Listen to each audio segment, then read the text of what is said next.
चलिए जी, आज एक हम चेंज ऑफ शेप का जो है प्रॉब्लम करते हैं।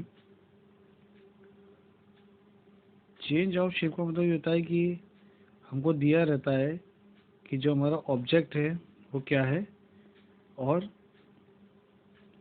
वो हमको किसी प्लेन से इंक्लाइन करने पर अब कैसा दिख रहा है, तो वो इंक्लिनेशन हमको फाइंड करना रहता है।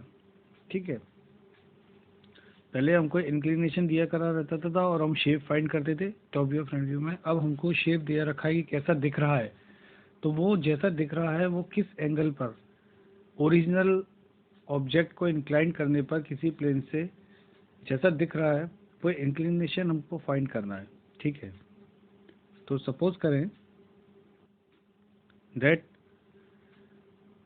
We have a rectangle of sides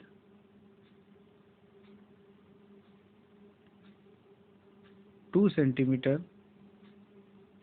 and 4 centimeter. Okay,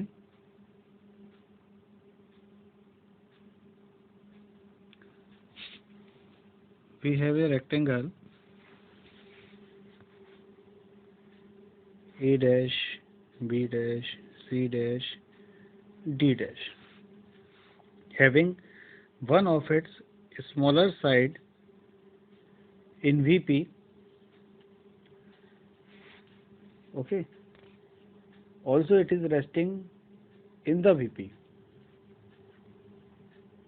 and it is seen like a square of 2 centimeter sides in the front view. Then we have to find the angle of the rectangular plane by which it is inclined to the VP to be seen in the form of a square having sides 2 centimeter.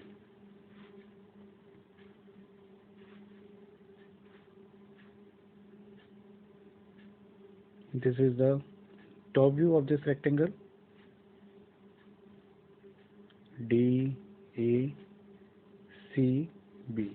ठीक है, अब हमारे पास जो question है वो ये है कि इस रेक्टेंगल का हमको वो इंक्लिनेशन चाहिए वीपी से कि ये हमको फ्रंट व्यू में रेक्टेंगल की जगह एक स्क्वायर दिखने लगे जिसकी साइड 2 सेंटीमीटर के बराबर हो जाए।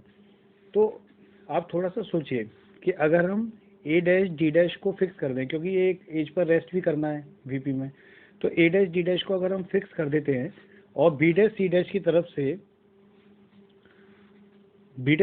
तरफ से हम इसको बाहर की तरफ पुल करते हैं। सोचिए, ए और डी को फिक्स कर दिया, बी और सी को हमने बाहर की तरफ वीपी से बाहर की तरफ पुल किया, तो जब आप सामने से देखोगे तो आपको सी डी और ए बी की लेंथ छोटी होती हुई दिखेगी। तो हमको बी और सी से इस रेक्टेंगुलर प्लेन को कितना पुल करना है, जब तक कि सी डी और ए बी की जो लेंथ है वो 4 सेंटीमीटर की जस्ट हाफ 2 सेंटीमीटर ना हो जाए, क्योंकि ए और डी और बी और सी ये तो 2 सेंटीमीटर है ही। स्क्वायर बनाने के लिए हमको ए बी और सी डी का भी 4 सेंटीमीटर की जगह 2 सेंटीमीटर दिखना ज़रूरी है। ठीक है, तो ये तो हमको दे ही दिया है कि भाई अब हमको एक्चुअली जो फ्रंट व्यू है, फ्रंट व्यू में क्या दिख रहा है, फ्रंट व्यू में हमको एक स्क्वायर दिख रहा है। ठीक है, तो हम एक स्क्वायर बना लेते हैं।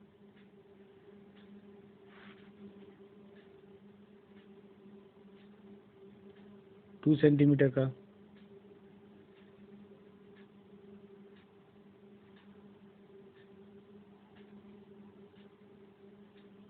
ये हमने स्क्वायर बना लिया। A dash, B dash, C dash, D dash. ठीक है, अब इसका हम टॉप व्यू बनाते हैं। तो हमको ये मालूम है कि हमारी जो ए डैश डी डैश है वो तो हमारी फिक्स है, तो ए डैश डी डैश का तो यहाँ आ रहा है हमारा, कहीं पर जब ऊपर से देखोगे तो पॉइंट ही दिखना है। ठीक है, अब इसका प्रोजेक्टर ज़रूर कहीं तो भी नीचे जाएगा। तो हमारा क्वेश्चन ये है कि हम इस टॉप व्यू को इस प्लेन के टॉप व्यू को वीपी से कितना इंक्लाइन कर दें कि हमको फ्रंट व्यू में स्क्वायर दिखने लगे। ठीक है, तो इसका मतलब ये हुआ कि अगर ए डैश डी डैश को हमने फिक्स किया तो ये बी डैश और सी डैश जो है इसको हमको कहीं तो भी बाहर खींचना पड़ेगा। ये टॉप व्यू में देख रहे हैं ना हम, इसको कहीं भी हमको इतना बाहर निकालना पड़ेगा कि आपका जो फ्रंट व्यू में है वो आपको स्क्वायर दिखने लगे। ठीक है,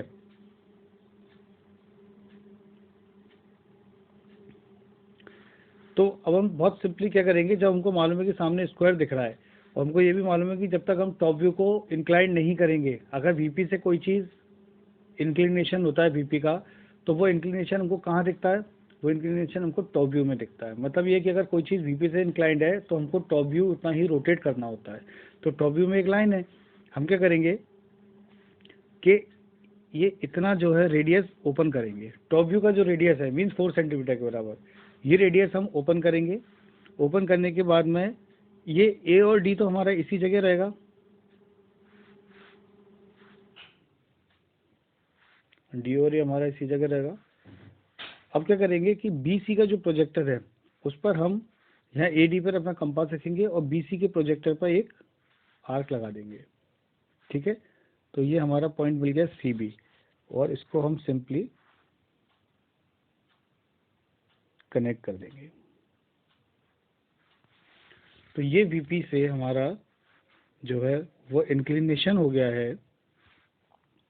ये वो इंक्लिनेशन है कि जिस इंक्लिनेशन से ये वो थीटा है, जिस थीटा पर अगर हम अपने रेक्टेंगुलर प्लेन को वीपी से टर्न कर दें, इंक्लाइन कर दें, तो हमको फ्रंट व्यू में स्क्वायर दिखने लगेगा। ठीक है, मेरे ख्याल से ये बहुत इजी है। अगर आप जो है अपने सामने कोई दीवार है, अगर उस पर एक रेक्टेंगुलर प्लेन चिपका दें और उसकी एक शॉर्टर साइड को फिक्स कर दें वीपी में, और दूसरी जो अपोजिट शॉर्टर साइड है वहाँ से आप पुल करना स्टार्ट करें, तो आपको देखने को मिलेगा कि जो ए बी और सी डी की जो एजेस है उसकी लेंथ धीरे धीरे कम होती जाएगी फ्रंट व्यू में जितना आप पुल करोगे। तो एक ऐसा भी इंस्टेंट आएगा जब ए डी और बी सी, जब ए बी और बी सी सी डी की जो लेंथ होगी वो 4 सेंटीमीटर की जगह 2 सेंटीमीटर दिखने लगेगी। बस वहीं आके हमको रोक देना है। यही वो इंक्लिनेशन है रेक्टेंगुलर प्लेन का वीपी से, जिस पर इंक्लाइन करने से हमको फ्रंट व्यू में रेक्टेंगल की जगह पर स्क्वायर दिखने लगा।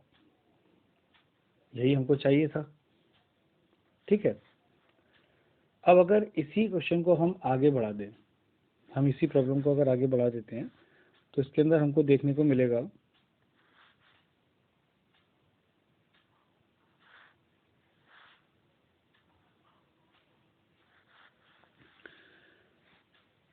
द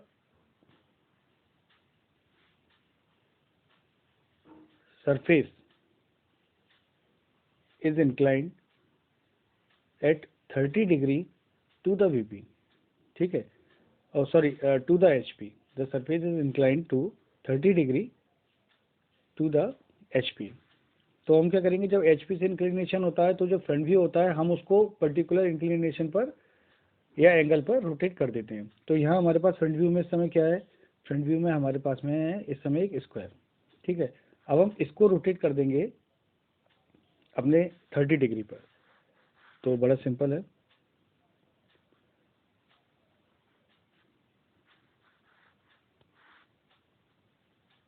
कि सिंपली हम अपने ए को फिक्स करके, और ये जो स्क्वायर है 2 सेंटीमीटर का हमारे पास, हम इसको रोटेट कर देंगे। सरफेस को रोटेट करना है ना, सरफेस का मतलब यही हुआ कि स्क्वायर रोटेट करना है।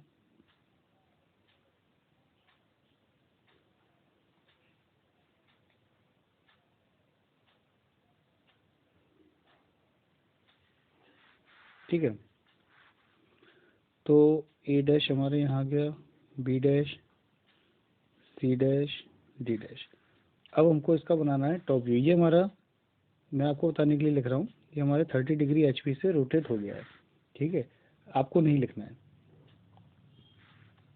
अब हम यहाँ से क्या करेंगे, यहाँ से हम प्रोजेक्टर्स ड्रॉप करेंगे। ये ए बी सी डी के हमारे प्रोजेक्टर्स इसके अंदर आ गए। ठीक है, स्केल की मदद से इन प्रोजेक्टर्स को हम फ्रंट व्यू से टॉप व्यू में लेके आए। अब सभी पॉइंट से प्रोजेक्टर्स हम हॉरिजॉन्टल लेकर आते हैं, तो बी और सी के प्रोजेक्टर्स आ गए, और ए और डी तो हमको यहाँ पर ही मिलना है। ए और डी, तो ए और डी हमने यहाँ पर ही रखा है। सी का हॉरिजॉन्टल प्रोजेक्टर और सी का वर्टिकल प्रोजेक्टर ये है, बी का हॉरिजॉन्टल प्रोजेक्टर और वी का वर्टिकल प्रोजेक्टर। तो ये आपके पास में आ जाएगा डी, और यहाँ आपके पास में आ जाएगा ये ए, ये आ जाएगा आपके पास में सी, और ये आ जाएगा बी। ठीक है, अब हमको इनको ज्वाइन कर देना है।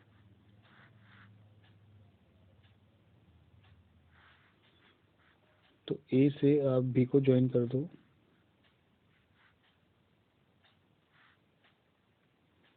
बी से सी को ज्वाइन कर दो, सी से आप करो डी को ज्वाइन, और डी से कर दो।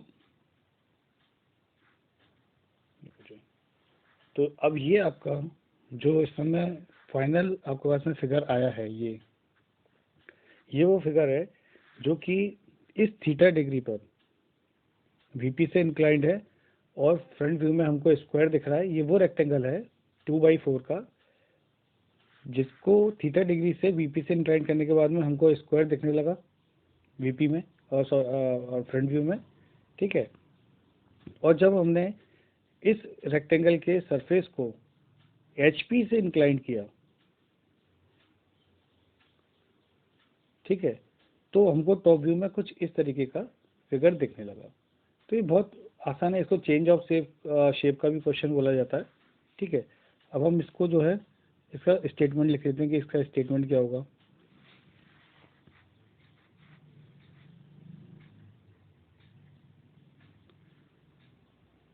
Draw the projection of a rectangle having side 2 centimeter and 4 centimeter,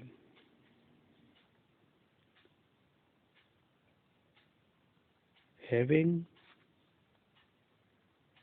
a smaller side in VP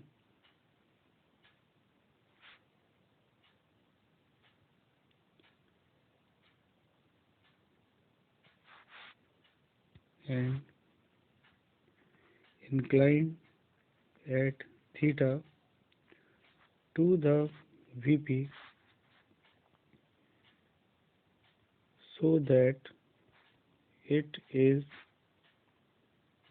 observed as square of side 2 centimeter in the front view. Find the inclination to the VP. Also, the surface is inclined at 30 degree to the HP। ठीक है, तो ये वो statement हो गया जिसमें एक rectangle 2/4 centimetre का वीपी में रखा है अपनी शॉर्टेस्ट एज पर। ठीक है, मीन्स वीपी में उसकी शॉर्टर एज होगी 2 सेंटीमीटर वाली। साथ ही साथ वीपी से वो कुछ इस तरीके से इंक्लाइंड है कि फ्रंट व्यू में हमको स्क्वायर दिखने लगा 2 सेंटीमीटर का, 2 सेंटीमीटर एजेस वाला। इसके बाद में वो इंक्लिनेशन तो हमको फाइंड करना ही है वीपी से, कि किस इंक्लिनेशन पर हम रेक्टेंगल को वीपी से जो है इंक्लाइन करें कि फ्रंट व्यू में हमको स्क्वायर दिखने लगे। साथ ही साथ जो सरफेस है इस रेक्टेंगल का वो भी इंक्लाइंड है 30 डिग्री एचपी से। ये हमको सॉल्व करना है, तो इसको सॉल्व करके देखिए। Thank you.